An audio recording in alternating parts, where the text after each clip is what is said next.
सागर के किनारे एगो मछुआरन के गांव रहे। एक मछुआरा बड़ा गरीब रहे, मछली मारे जाता। उनकर दुल्हन बोलत या हे स्वामी, हमन के कैसन भाग्य बा, मछली मारे जाला मछरिया नहीं पावाला, कभी कभी उपवास कई के सूत जाए के पड़ला। शादी के 5 साल बीत गई, को बाल बच्चे नहीं भइल। गांव का लोग ताना मारल। अब तो सुनत सुनत जीव घबरा जाता। कुछ लोग बाजिन का नाम धई धले बाना के बटे अपने दुल्हन के समझावत बा, तनिको चिंता न करा, धीरे धीरे सब कुछ ठीक हो जाई। केवट मछली मारे चल धले बा। रहिया में गांव का जमींदार मिल गई न। कहला भाल कैला भाई, तू रहिया में मिल गईला, तोहरे घर ही जात हली, तोहरे भुला गई का हमार कर्जवा देबा नहीं। केवटा कहता है महाराज, इतनी समय तो हमें खैले का तंगी हो गई बा, थोड़ा सा मौका देहल जा, कर्जा जरूर निपटा दे। जमींदार कहना आज तो मौका दे देता नहीं, लेकिन अगर बिहान हमार कर्ज नहीं मिलल तो ही जान लिया दोनों प्राणी के घर से बाहर कई दे, घरे पर कब्जा कैले। केवट अपन नजर झुका के वहां से चल धरे बा मछली मारे। तो होत का बा महाराज, मारे खाती गईले केवटा सिंधु में मछरिया।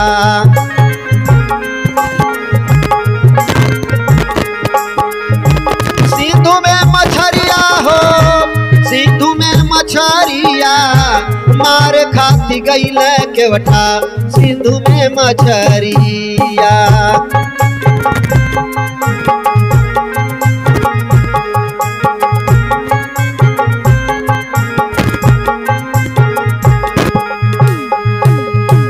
भर बीतल कुछ ना पवला, मन में भइल फिक्रिया, मन में भइल फिक्रिया।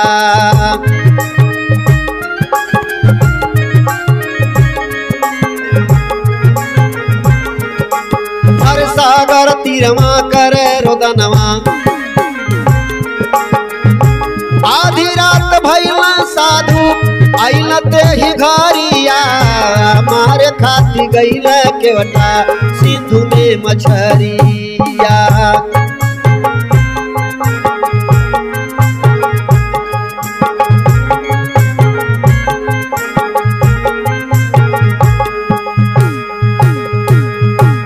केवट बेचारा गईल बा, सागर में सारा दिन जाल गिरावत रह गई, लेकिन एको मछली आज नहीं मिलल बारी।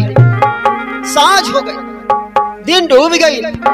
सागर के किनारे वहीं बैठ के अपने तकदीर पर रोवता, हे परमात्मा, कल भी शाम के भोजन नहीं मिलल हल, आज सारा दिन बीत गई, भोजन नहीं मिलल, आज एको मछली नहीं मिलली, कौने तरह से शाम का भोजन होई। बिहान जमींदार घर से निकाल दे।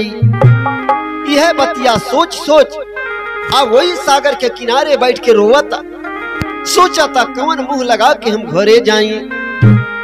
धीरे धीरे वही सागर के किनारे बैठल बैठल आधी रात बीत गई बा। आ वही समय पर एगो साधु बाबा आ गई ना। कहला भाई कहीं बैठल बड़ा इतनी रात का, क्योंटा अपन सारा विपद साधु बाबा के बता गई। साधु बाबा कहला जैसे हमन पचन के अपन मृत्यु लोक का दुनिया बा, वैसे सागर के अलग एगो दुनिया बा। इतनी समय यहाँ सागर के किनारे रहल तोहार ठीक नहीं बा, आ तू यहाँ से उठा अपने घरे चल जा। इतना कह के साधु बाबा वहां से चल गई न। क्योंटा वहां से उठल बा, सोचा था एक बार और जाल गिरा दे सागर में, के जाने कुछ मिली जाए। क्योंटा सागर में जाल गिरावता तो होत का बा महाराज। आरे रात याधियारी में के बाटा, आरे जाला बागी रवाल हो।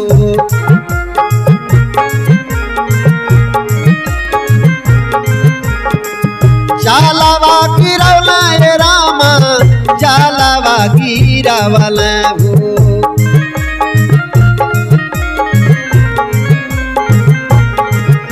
किया हो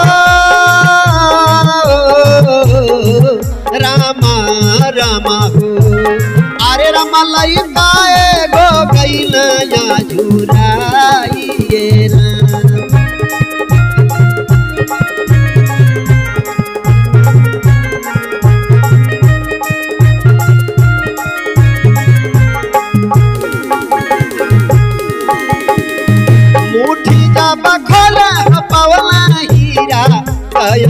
कया अंगूठिया हीरा कया अंगूठिया हो।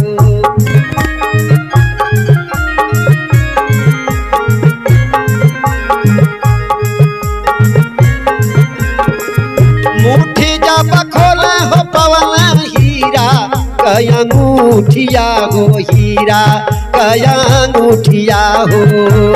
अरे राम माना हो मकाना घर में जाइए राम।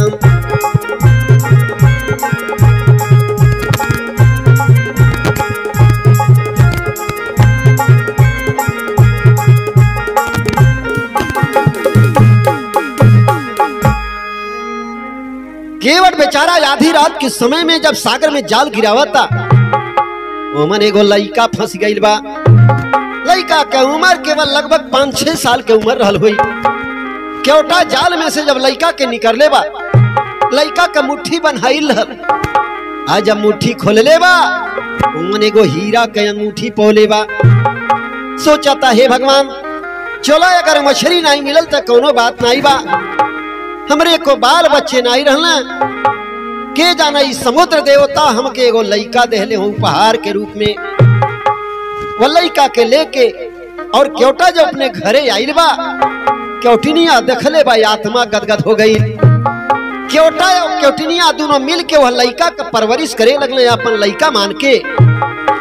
आज जब सवेरा भइल बा केवटा सोचता ये भाई ले भाई हीरा वाली अंगूठी ले जाए के जमींदार साहब के दे दें, हमके कर्जा से मुक्ति दे दी हैं।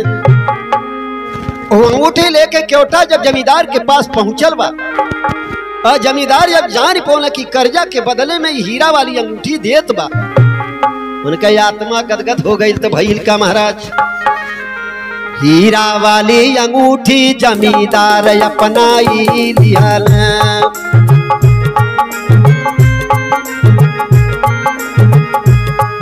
अपनाई लिहल हीरा वाली अंगूठी जमींदार अपनाई लिहल।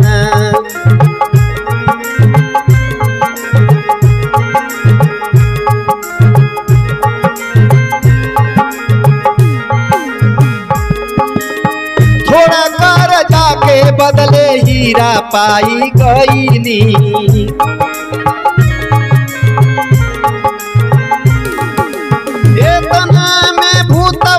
दिखाई दिहल हीरा वाली अंगूठी जमींदार अपनाई लिहल।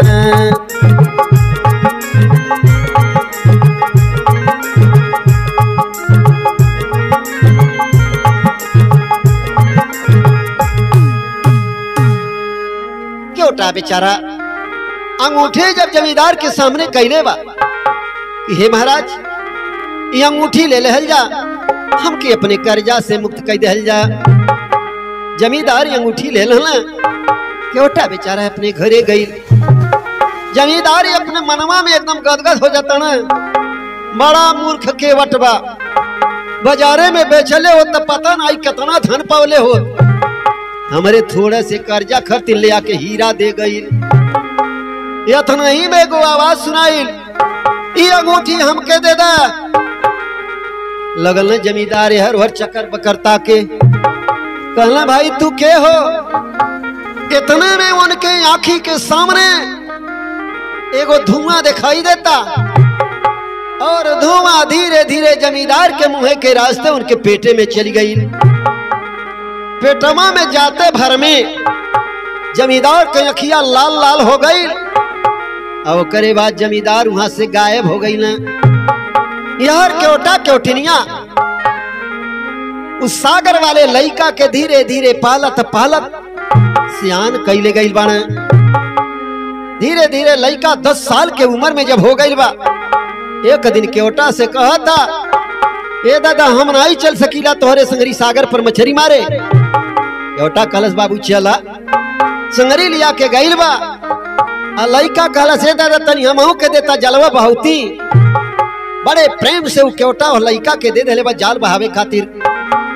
लेकिन वो लइकवा जब सागर में जलवा बहावले बा इतना अधिक मछली हमें फंस गईली कि बड़े मेहनत से केवटा के खींच के निकारे के पड़ल।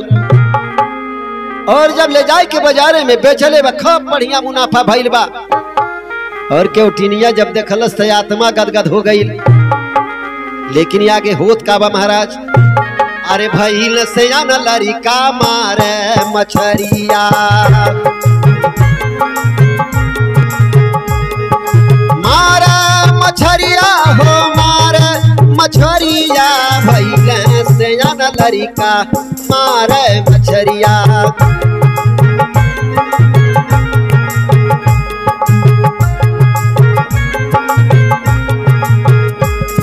धीरे धीरे बढ़ी गईल उनके कमाई, भइला अमीर के वट वो हीरे नगरिया, लइका सयान भइल मारे मछरिया।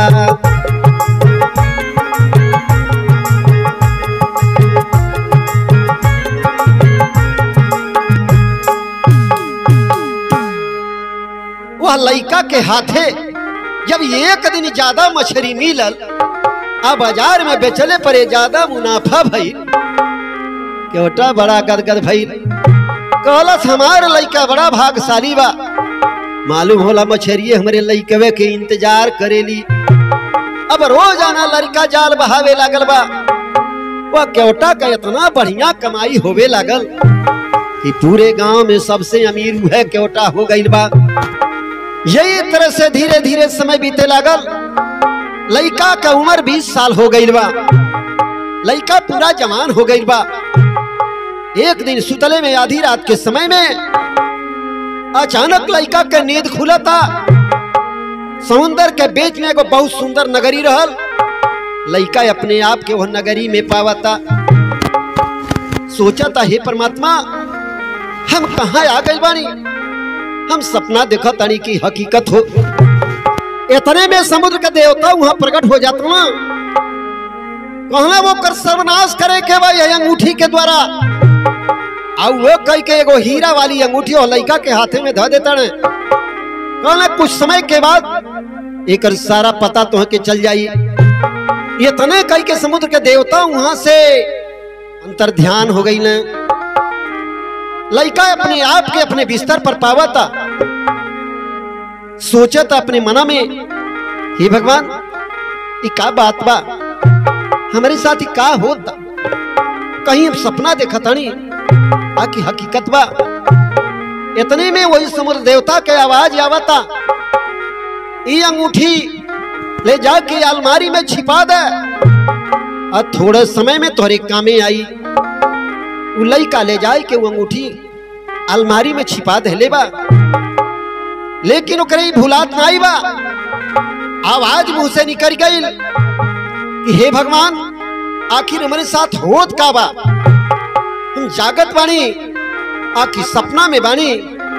तुरंत ओकर दादा माई आ गई, कहले बाबू कोनो सपना देखला है। वो लइका जब बात बतावा था, केवटा कहा तो पटाई मार के सुत रहा, सपना सपना होला और करे चिंता में नाई परे के चाही। लइका सुत गइल बा, लेकिन बिहान भर जब सवेरा भइल त भइल का महाराज, राजा कुमारी गइल सागरा किनारा हो।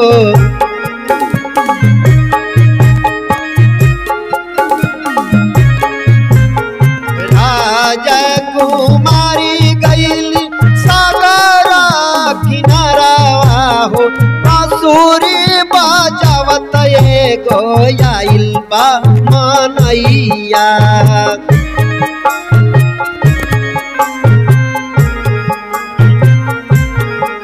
अरे बांसुरी बजावत एगो आइल मनैया।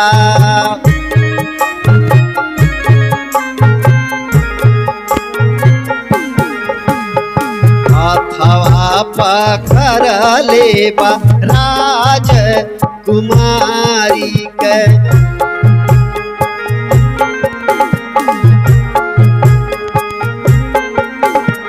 हाथवा पकड़ लेबा राजा कुमारी के, ले गईला संगमा उड़ाई हो मदैया।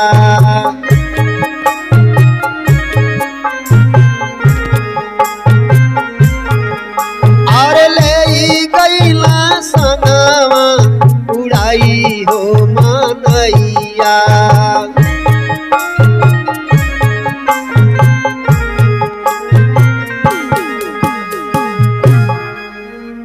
सवेरा भई वह राज का राजकुमारी अपने दासी के साथ में आ गई सागर के तीर, सागर के लहर के देखतिया। वही समय पर एगो इंसान बांसुरी बजावत आइल बा।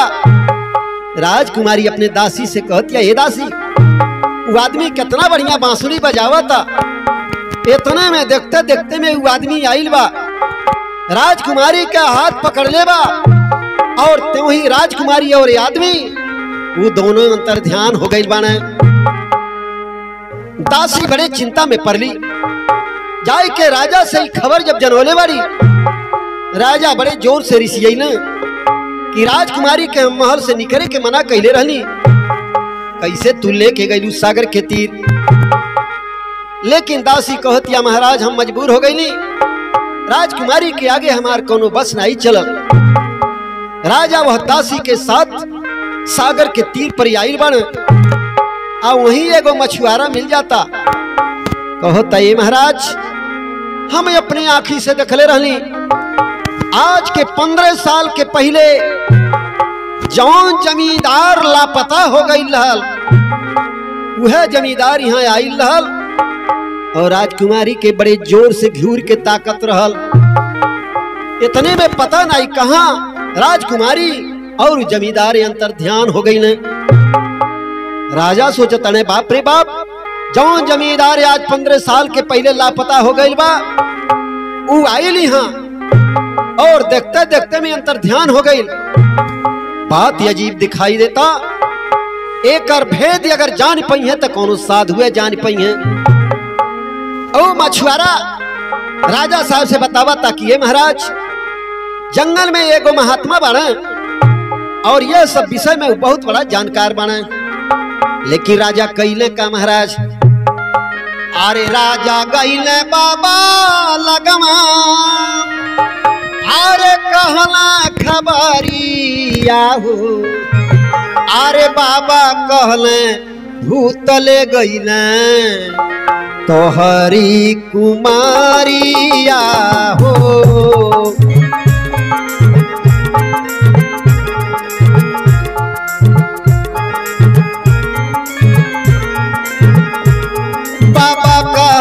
भूतल गईले तोहरी कुमारिया हो।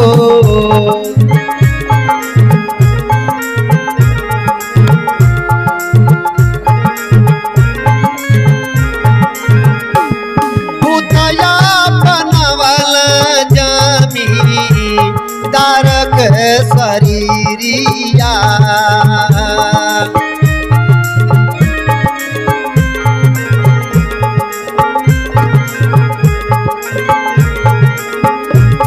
भूतया बनवला जमींदार के शरीरिया हो।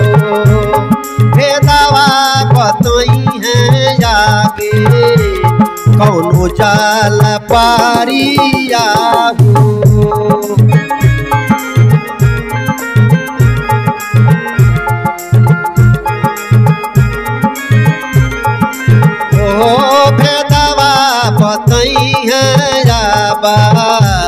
कौनो जाल पारिया हो।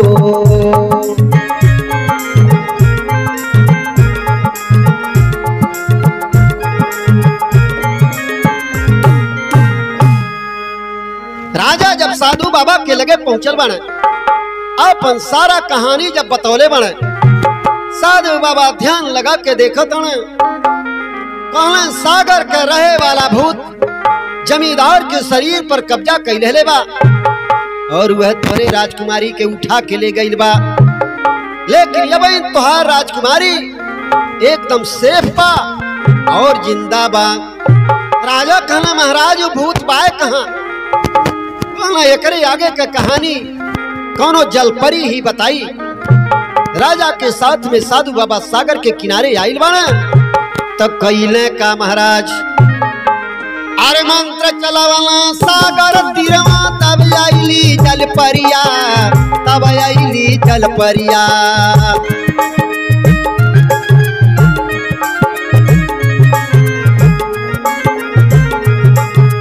सगरो हाल सुना मैं बाबा, बाबा से तब परी बतावे, गाँव परिन के सागर में बा, वही गांव में एक भूत बा, पीटिया के खुनवा से पाई अपना शरीरिया, मारे खाती के वटा गइल सिंधु में मछरिया।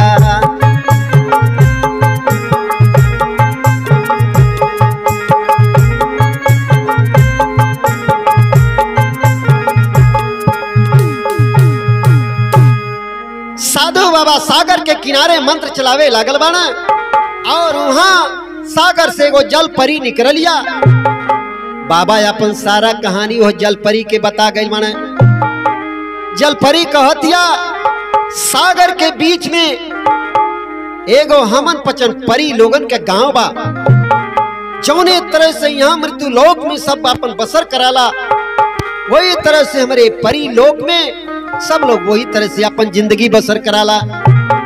लेकिन वह गांव में एगो भूत बा, राजकुमारी के उ ले गई बा, काली रात में ओकर बलि चढ़ा के ओकरे खून के द्वारा अपन उस शरीर पा जाई। बाबा कहूं अपन शरीर पा जाई, एकर का मतलब बा। उ जलपरी साधु बाबा से बतावतिया, हमारे जलपरी लोगन के गांव में जौन भूत बा एक बार बहुत ही आतंक फैलौले रहल, जलपरी लोगन के रहना दुश्वार कई देले रहल। वह भूत से तंग आई के परियन के रानी जौन रहली उस समुद्र के देवता की आराधना कैली। तो भइल का महाराज, आरे सागर का देवतवा के रामा, अरे कैली सुमीरा नामा हो,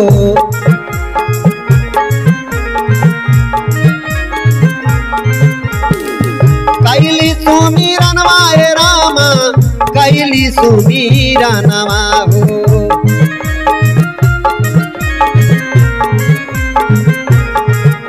किया हो रामा रामा हो, अरे रामा भूता का शरीरिया छिनाई ले राम।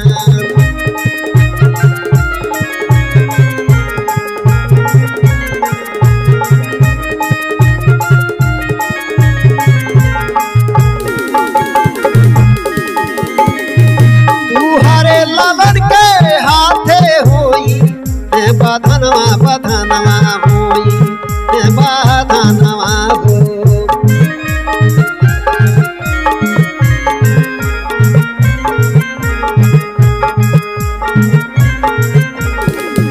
तुहारे लालन के हाथे होई, बाधनवा ये रामा होई, बाधनवा हो। अरे रामा हीरा के अंगूठी क्या थमावल ये राम।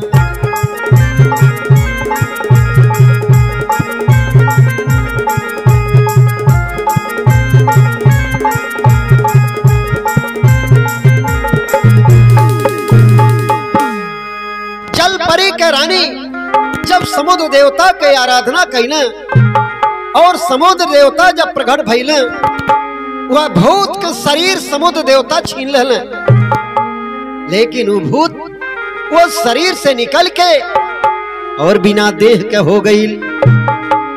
समुद्र देवता एगो हीरा के अंगूठी जलपरी के रानी के दहले और बोल दहला कि अंगूठी के द्वारा तुहार लड़का वह भूत का नाश करी। रानी वो अंगूठी के संभाल के रखले रहली और समय आई तब अंगूठी अपने लड़का के दे दहली।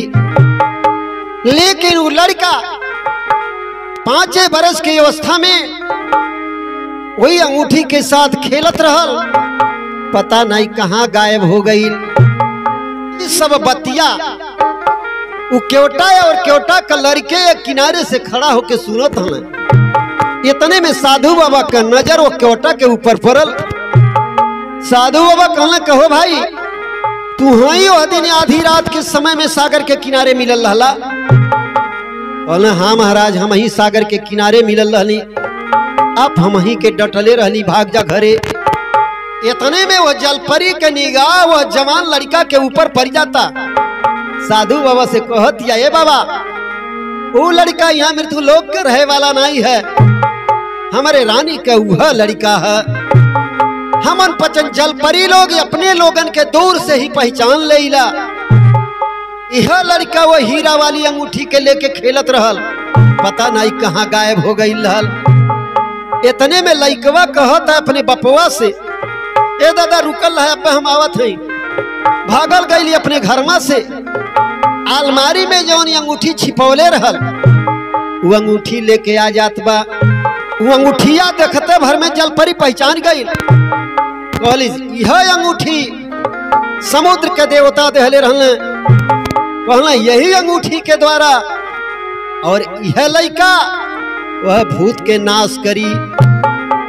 अब अहिं तक तो राजकुमारी के कौनो खरोच तक नहीं आयल बा, लेकिन अमावस के काली रात में वो भूत होकर बलि चढ़ा के और ओकरे खून के द्वारा अपन शरीर पाई। इतना बतिया सुनते भर में लइकवा कहले बा कि कहाँ वो भूत बा, हम कौने तरह से वहां पहुंचब, हमके जल्दी वहां पहुंचावा। जलपरी बतौले बा अपन आंख मूंद के ध्यान कैले कि हम भूत के पास बाटी और तुरंत वहां पहुंच जाबा। लइकवा अपन आंख मूंद के और भूते का जब ध्यान कैले बा तब भइल का महाराज। लइका जाके पहुंचे परियन के नगरिया में,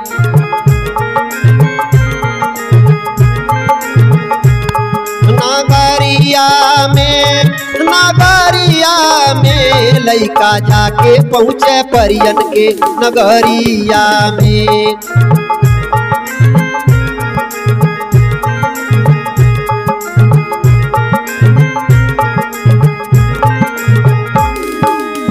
रहल बेहोश एगो करीना लाऊ कैली,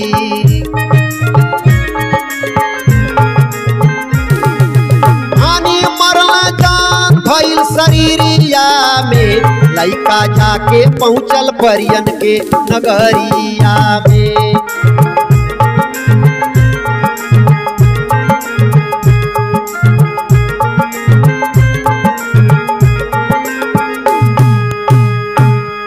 लइका जो ही अपनी आंख बंद करके भूते के ध्यान लगौले बा, त्यों ही जलपरी के नगरी में जाए के लइका पहुंच गई बा। एक झाड़ी में देखो था एगो जवान लड़की बेहोश पड़लिया, पानी का छींटा मार के होश में ले आइल बा। ताहिर समैया जमींदार आइला, जमींदार आइला, जमींदार आइला, ताहिर समैया जमींदार आइला।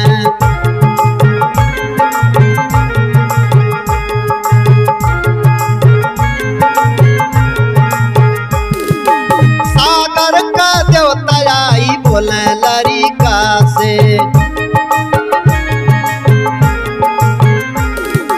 हीरा वाली मुनरी तब ऊपर फेंकावल, ताहिर समैया जमींदार आइला।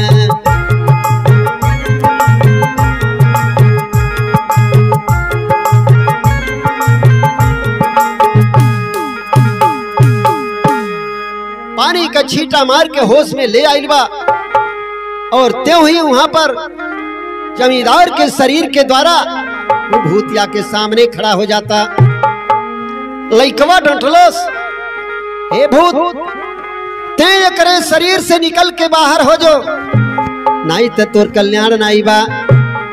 ठहाका मार के भूत हंसता, कहता तोर बस यहाँ चले वाला नहीं बा। आज अमावस का काली रात बा, आज रात एकर बलि चढ़ा के खून के द्वारा फिर से अपन शरीर पा जा।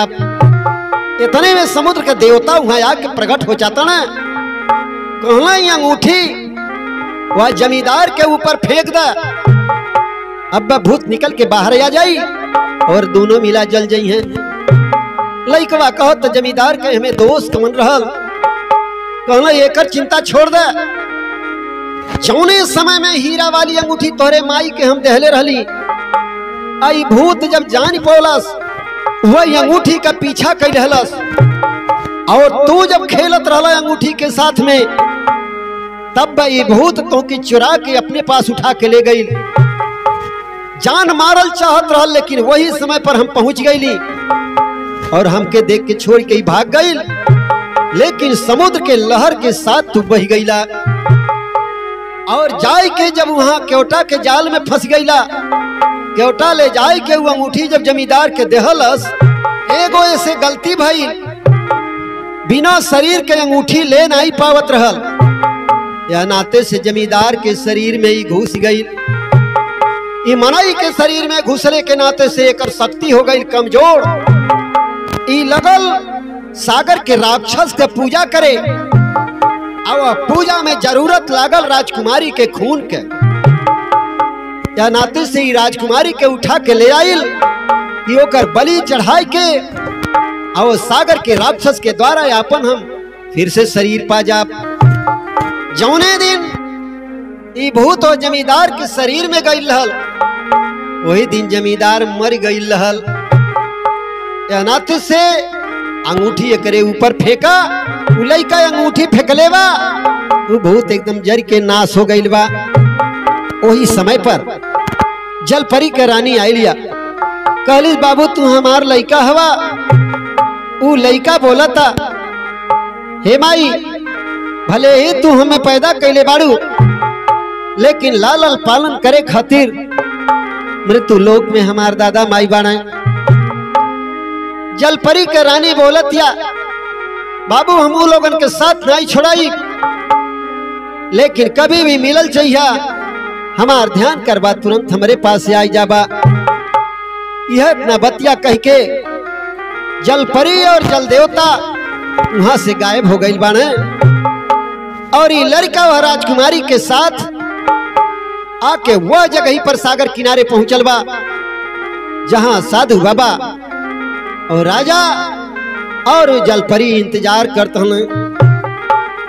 राजा जब देखले माने अपने बिटिया के, आत्मा गदगद हो गई। जाके पहुंचे सागर तीरवा, राजा का परल नजरिया, राजा का परल नजरिया।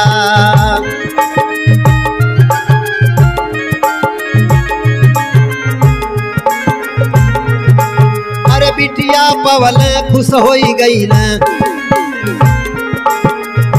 श्री बना दासा गई अपने नगरिया, मारे खाती केवटा गई सिंधु ने मछरिया।